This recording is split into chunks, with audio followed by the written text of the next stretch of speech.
दोस्तों, इस अस्त-व्यस्त दुनिया से अलग होकर जब भी कोई इंसान अपने साथ अकेले में समय बिताता है, तभी उसके दिमाग में नाना प्रकार की चिंताएं जन्म लेने लगती हैं। मनुष्य की प्रवृत्ति ही ऐसी है कि वह ज्यादातर समय नकारात्मक ही सोचता है।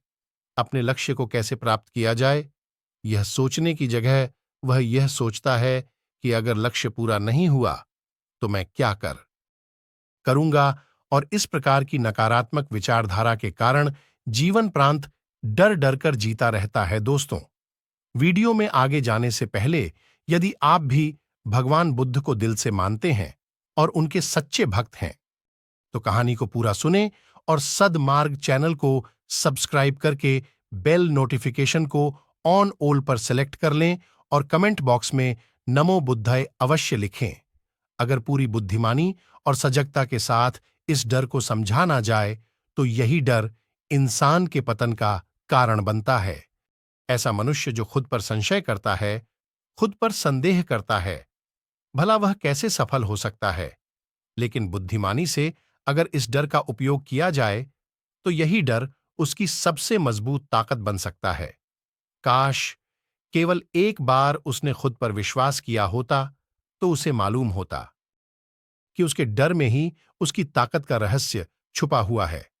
यह कहकर सन्यासी चुप हो गया और चुपचाप अपने कदमों पर ध्यान लगाते हुए जंगली घास पर से आगे जाने लगा। संध्या का समय था। स्याह और एक किसान जंगल में से होकर गांव की तरफ निकल रहे थे। सन्यासी के यह शब्द किसान को कुछ समझ में नहीं आए। वह सोच रहा था कि डर में ताकत कैसे हो सकती है। डर तो आदमी को कमजोर कमजोर बनाता है। अपने मन की उत्सुकता को जब वह काबू नहीं कर सका, तो उसने सन्यासी से पूछा कि महात्मा जी, आप यह क्या कह रहे हैं कि डर में ताकत होती है? डर तो आदमी को कमजोर बनाता है, उसे तो अपना डर दूर करना चाहिए।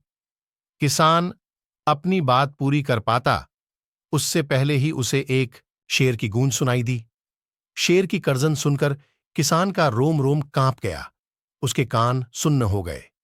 जंगल से आती एक एक आहट उसे साफ सुनाई दे रही थी। उसके कदम वहीं पर जम गए थे। वह हिल भी नहीं पा रहा था। उसे पता था कि छोटी सी हरकत उसकी जान जोखिम में डाल सकती है। उसका दिल तो तेजी के साथ चल रहा था, लेकिन फिर भी वह अपनी सांसों पर काबू पाने का प्रयास कर रहा था। कुछ देर बाद जब खतरा टल गया, तब सन्यासी ने कहा कि अभी जब तुम डरे हुए थे, तो तुम्हारे शरीर का रोम रोम जाग गया था। जंगल से आ रही छोटी से छोटी आहट पर भी तुम्हारा ध्यान लगा हुआ था। तो इस प्रकार अपने मन के डर के कारण तुम होश में आ पाए, तुम पूरा ध्यान लगा पाए। इससे पहले जब तक तुम्हें शेर की गूंज सुनाई नहीं दी थी, तब तक तुम अपने विचारों में खोए हुए थे। लेकिन जैसे ही तुम्हें शेर की गूंज सुनाई दी, वैसे ही तुम्हारे सारे विचार गायब होकर हम वर्तमान में उपस्थित हो गए थे।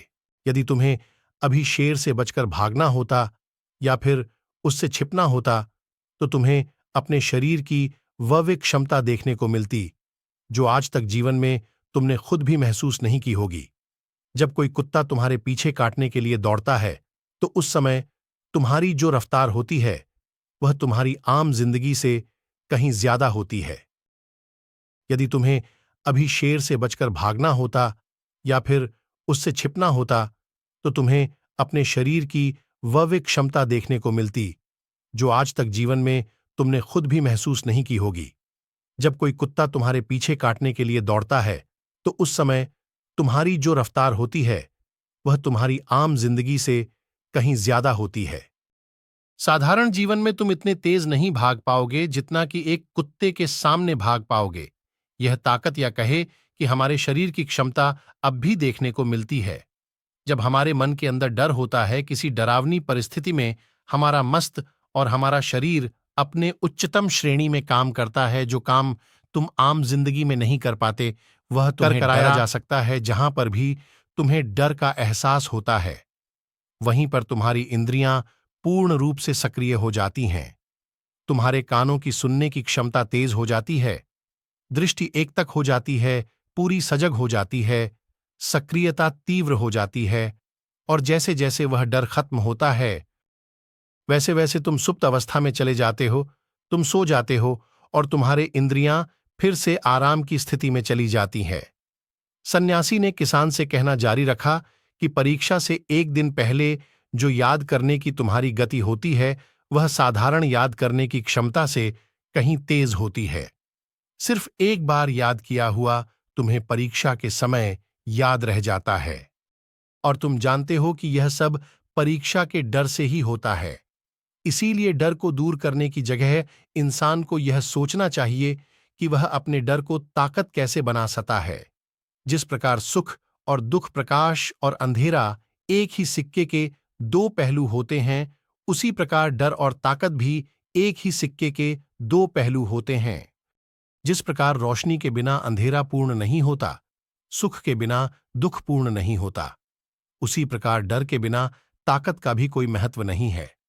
किसान सन्यासी के ज्ञान से बहुत प्रभावित हुआ, उनके चरणों में नतमस्तक हो गया और उनसे पूछा कि महात्मा, अंधेरे को तो दिया जलाकर रोशनी से भरा जा सकता है, लेकिन अपने डर को ताकत में कैसे बदले, इसके लिए कोई उपाय बताएं। इस पर सन्यासी ने कहा कि डर दो प्रकार के होते हैं, सबसे पहला मानसिक डर और दूसरा शारीरिक डर। सन्यासी ने किसान को समझाते हुए कहना शुरू किया कि मान लो तुम्हें जंगल से होकर गुजरना है और अचानक तुम पाते हो कि तुम्हारे मन में शेर का ख्याल आ गया। अभी तक प्रत्यक्ष रूप में शेर तुम्हारे सामने नहीं आया है, ना उसकी आवाज सुनाई देती है, मतलब दूर दूर तक कोई अंदेशा नहीं है कि जंगल में शेर मौजूद है, लेकिन शेर का ख्याल आने से तुम्हारे मन में एक डर पनप गया। अब तुम्हारा उठने वाला एक एक कदम उसी डर से अभिभूत होगा। हर समय तुम्हारे मन में यही ख्याल चलेगा कि कहीं शेर ना आ जाए। ये शेर वर्तमान में तुम्हारे सामने नहीं है, ये तुम्हारी बहु विषयक की कल्पना है। इसी प्रकार जो मनुष्य अतीत और भविष्य की चिंताओं में डूबा रहता है वह मानसिक डर का शिकार होता चला जाता है।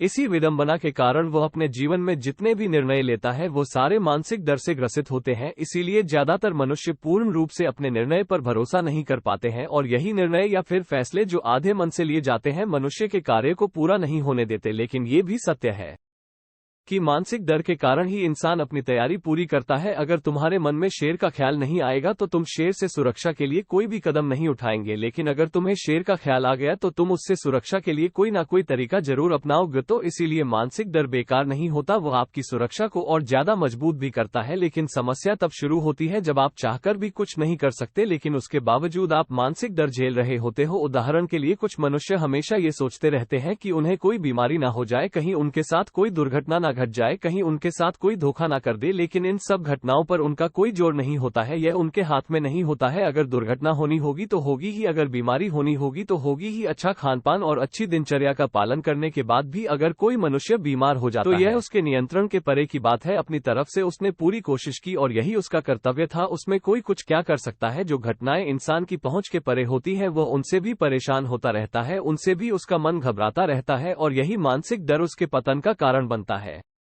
और यही मानसिक डर अगर सही तरीके से इस्तेमाल किया जाए तो मनुष्य समझदार और अनुभवी कहलाएगा। जो इंसान ये सोचता है कि कांटे सिर्फ दर्द देने के लिए ही बने हैं, वह ये भूल जाता है कि कांटे ही फूलों की रक्षा करते हैं। इसी प्रकार एक ज्ञानी मनुष्य किसी भी चीज का उपयोग अपने सकारात्मक तरीके से कर सकता है, लेकिन एक अज्ञानी मनुष्य अपनी अज्ञानता वश उन चीजों को भी त्याग देता है जो उसके लिए उपयोगी होती है। विवेकशील मनुष्य फेंके गए पत्थरों का भी महल बना लेता है, लेकिन एक अज्ञानी मनुष्य उन पत्थरों को दूसरों पर फेंकता रहता है। अगर किसी मनुष्य को अपने मानसिक डर को ताकत में बदलना है तो उसके कुछ नियम हैं।